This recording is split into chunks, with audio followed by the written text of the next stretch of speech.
नमस्कार दोस्तों, हिस्ट्री की जीत की इस प्लेटफॉर्म के ऊपर आज के क्लास में प्राचीन भारत के 16 संस्कारों के ऊपर चर्चा करने वाले हैं। यूजीसी नेट के पेपर में हर बार यहाँ से प्रश्न पूछा जाता है। आप सबसे रिक्वेस्ट होगा ये वीडियो को एंड तक देखना, और यदि आप ये वीडियो को एंड तक देख ले दोस्तों, तो फिर एक्स्ट्रा आपको कहीं से भी पढ़ने की आवश्यकता बिल्कुल नहीं पड़ेगी। तो चलिए शुरू करते हैं। यदि हम बात करें प्राचीन भारत के 16 संस्कारों की, तो सामान्यतः इसे 5 हिस्सों में बांटा जाता है। सबसे पहले आता है आपका जन्म पूर्व संस्कार, जिसे बोला जाता है पराग जन संस्कार। इसके बाद आता है आपका बाल्यावस्था के संस्कार, फिर शिक्षा संबंधी संस्कार, विवाह संस्कार, और अंतिम में आता है आपका अंत्येष्टि संस्कार। आगे यदि हम बात करें तो जन्म पूर्व संस्कार के अंतर्गत 3 पार्ट आते हैं। सबसे पहले आता है आपका गर्भाधान, पुंसवन और सीमांतोन्नयन। हम सब जानते हैं कि जन्म से पूर्व माँ हमें जो है अपने गर्भ में रखती है। तो जब माँ हमें गर्भ में धारण करती है उसको बोलते हैं गर्भाधान संस्कार। और जब माँ गर्भ में धारण कर लेती है तो फिर हमारे परिवार वाले हमारे लिए प्रार्थना करते हैं कि जो गर्भ में बच्चा पल रहा है वो स्वास्थ्य रहे। तो जब गर्भ में रहते हुए हमें जो है भगवान से प्रार्थना की जाती है हमारे स्वास्थ्य के लिए, तो उसको बोलते हैं पुंसवन संस्कार। इसके बाद 9 महीने होने के बाद माँ हमें जन्म देती है, उसको बोलते हैं सीमांतोन्नयन संस्कार। तो ये तो हो गई जन्म पूर्व संस्कार की। ये प्रक्रिया कंप्लीट होने के बाद बाल्यावस्था के संस्कार शुरू होते हैं, जिसमें सबसे पहले आता है आपका जात कर्म संस्कार। जैसे ही हम जन्म लेते हैं तो कौन से समय में जन्म लिए, कौन सा दिन में जन्म लिए, उसके अकॉर्डिंग हमारा नक्षत्र निकाला जाता है, तो उसको बोलते हैं जात कर्म संस्कार। इसके बाद फिर नामकरण होती है हमारी, हमारा मूल नाम रखा जाता है परिवार के लोगों के द्वारा, तो नामकरण संस्कार आता है। इसके बाद आपका आता है निष्क्रमण। इसमें सूर्य भगवान की प्रकाश दिखाया जाता है बच्चा को सबसे पहले, तो उसको बोलते हैं निष्क्रमण संस्कार। निष्क्रमण संस्कार के बाद आपका अन्नप्राशन, यानी कि बच्चा को सबसे पहले भोग दिलाया जाता है, इसको बोलते हैं अन्नप्राशन संस्कार। अन्नप्राशन संस्कार के बाद आपका आता है चूड़ाकर्म। जन्म से पूर्व माँ हमारे लिए और घर के परिवार के जो लोग होते हैं वो लोग हमारे लिए मन्नत मांगे होते हैं कि बच्चा हमारा अच्छा हो, स्वास्थ्य हो, उसके लिए हम ये करेंगे, मन्नतें मांगी हुई होती हैं। तो जब मन्नतें उनकी पूरा हो जाती है तो अन्नप्राशन के बाद चूड़ाकर्म होती है, यानी कि मुंडन करवाया जाता है उनका, बच्चा का। और मुंडन के बाद जो है अधिकतर बच्चियों में क्या होती है, कर्णवेद होती है, यानी कि कान को जो है छेदा जाता है, हौल किया जाता है बालियां पहनाने के लिए। तो चूड़ाकर्म के बाद आपका कर्णवेद आती है। तो ये बाल्यावस्था के संस्कार हो गए। जैसे ही ये कंप्लीट होती है तो फिर आपका शिक्षा संबंधी संस्कार शुरू हो जाते हैं, जिसको बोलते हैं सबसे पहले विद्या आरंभ, यानी कि विदारंभ। इसमें क्या होती है, आप कह सकते हो प्री नर्सरी वाला फेज कर सकते हो, या फिर गांव में अगर हो तो आंगनबाड़ी कर सकते हो, तो इसको बोलते हैं विदारंभ। विदारंभ जैसे आपका कंप्लीट होता है, आंगनबाड़ी की पढ़ाई जैसे ही कंप्लीट होती है, उसके बाद आपका शुरू होता है उपनयन संस्कार, जिसको ब्रह्मचर्य पालन करना कहते हैं। और ब्रह्मचर्य पालन करने के साथ ही जो है आपका शिक्षा की एक नई प्रक्रिया शुरू होती है। उपनयन संस्कार के बाद आपका वेदारंभ शुरू होता है, यानी कि गुरु के द्वारा आपको जो है वेदों का ज्ञान दिया जाता है। ऋग्वेद, यजुर्वेद, सामवेद, अथर्ववेद, उपनिषद, इन सारे ग्रंथों का आपको जो है ज्ञान दिलाया जाता है गुरु के द्वारा, गुरुकुल में जाकर के। उसको बोलते हैं वेदारंभ। जैसे आप ज्ञान अर्जन कर लेते हैं तो फिर पुनः आपका जो है मुंडन के जैसा ही आपका केशों को, यानी कि बालों को पूरी तरह से हटा दिया जाता है, इसको बोलते हैं केशांत। ये केशांत का मतलब होता है कि आपने ज्ञान जो है पूर्ण रूप से कंप्लीट कर लिया है। अब आपको एक्स्ट्रा पढ़ने की बिल्कुल आवश्यकता नहीं है, जितना आपको चाहिए अपने जीवन में उतना आपने जो है ज्ञान अर्जन कर लिया है। किसान के बाद आपका होता है समावर्तन, यानी कि जब आप ज्ञान अर्जन करने के बाद आप घर जाते हैं, उस प्रक्रिया को बोलते हैं समावर्तन संस्कार। और जब आप घर जाते हैं तो आपकी विवाह की प्रक्रिया शुरू हो जाती है, यानी कि विवाह संस्कार शुरू हो जाते हैं। और विवाह के बाद आपका जो है अंतिम जो है वो है अंत्येष्टि संस्कार। तो ये तो आपकी 16 संस्कार हो गई। अब आगे यदि हम बात करें दोस्तों, तो विवाह संस्कार को कौटिल्य के अर्थशास्त्र में 8 हिस्सों में बांटा गया है।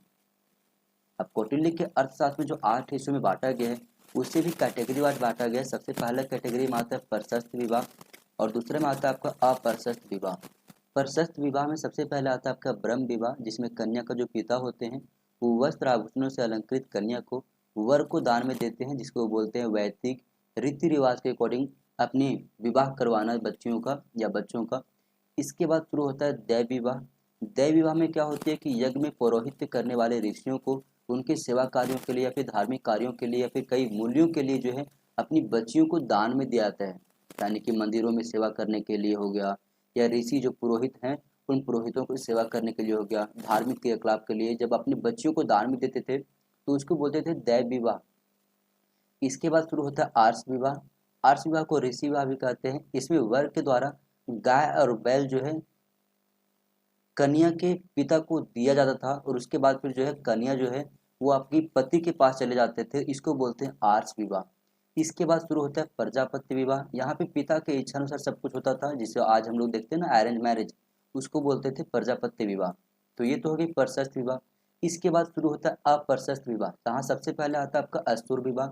अस्तुर विवाह में धन संपत्ति को दे करके कन्या को खरीदा जाता था। इसके बाद शुरू होता है गंधर्व विवाह। गंधर्व विवाह में लव अफेयर के साथ विवाह होती थी, यानी कि प्रेम विवाह को बोलते हैं गंधर्व विवाह।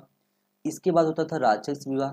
राक्षस विवाह में जबरदस्ती अपहरण कर लिया जाता था किसी भी कन्या को और उससे विवाह कर लिया जाता था। और सबसे अंतिम और सबसे गंदा विवाह जिसको माना जाता है वो है पैशाच विवाह, जहाँ पे सोई हुई कन्या या फिर नशे में धूत या फिर कोई कमजोर कन्या है उससे विवाह कर लिया जाता था। तो ये तो हो गई दोस्तों आपकी विवाह संस्कार की डिटेल्स में जानकारी। अब यहाँ से प्रश्न का बने हैं यूजीसी नेट के पेपर में, वो देखते हैं। जिसे अगस्त 2024 के शिफ्ट 2 में प्रश्न पूछा गया था कि निम्नलिखित संस्कारों को उन्हें निष्पादित किए जाने के विहित किए गए सही क्रम में व्यवस्थित कीजिए। Arrange the following sanskaras in the correct order in which they are prescribed to be performed. Simantonnayana, Annaprashan, Chudakarma, Nishkramana, Garbhadhana. तो सबसे पहले आपका आता था गर्भाधान।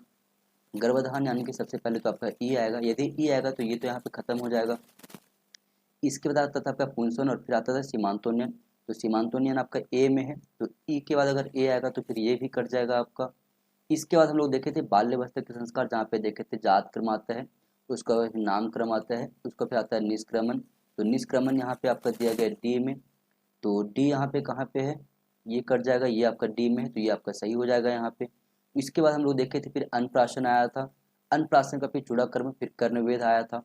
तो इस प्रकार से देखे थे। फिर देखे थे हम लोग शिक्षा संस्कार में, जहाँ पे विदारम था, उपनयन संस्कार था, वेदारम था, फेशान था, समावर्तन था। तो यदि आप अच्छे तरीके से वीडियो को वॉच किए होंगे तो आपको डायरेक्टली यहाँ से आंसर जो एलिमिनेट करने के साथ ही मिल जाता था। तो यानी कि अगर कहा जाए इस प्रश्न का उत्तर हमारा ए हो जाएगा। अगला प्रश्न हमसे पूछा गया था कि सूची 1 को सूची 2 के साथ मिलान कीजिए।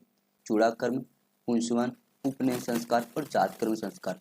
चूड़ाकर्म क्या था, तो सिर के बाल को मुंडाना, ए का 3, ए का 3 यहाँ तो नहीं, ये कट जाएगा, ये भी कट जाएगा आपका।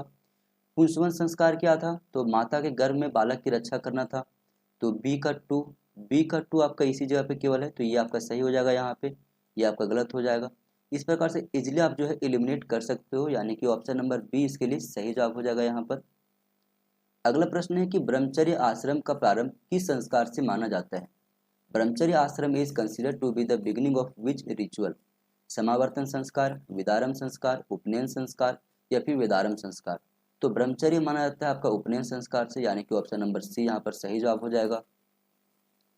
अगला प्रश्न है कि संस्कारों में से कितने संस्कार शिक्षा संबंधी यानी कि विद्या से संबंधित संस्कार हैं। हाउ मेनी ऑफ संस्कार आर रिलेटेड टू एजुकेशन। 4, 6, 3 और 5। तो ऑप्शन नंबर यहाँ पे डी सही जवाब हो जाएगा, 5 संस्कार। तो इस प्रकार से दोस्तों मोस्ट इंपोर्टेंट टॉपिक को हम लोग कवर किए। उम्मीद करते हैं वीडियो आपको पसंद आई होगी। यदि आपने चैनल को सब्सक्राइब करके नहीं रखा दोस्तों तो फिर चैनल को भी सब्सक्राइब करके रख लो, ऐसे और महत्वपूर्ण वीडियो प्राप्त करने के लिए।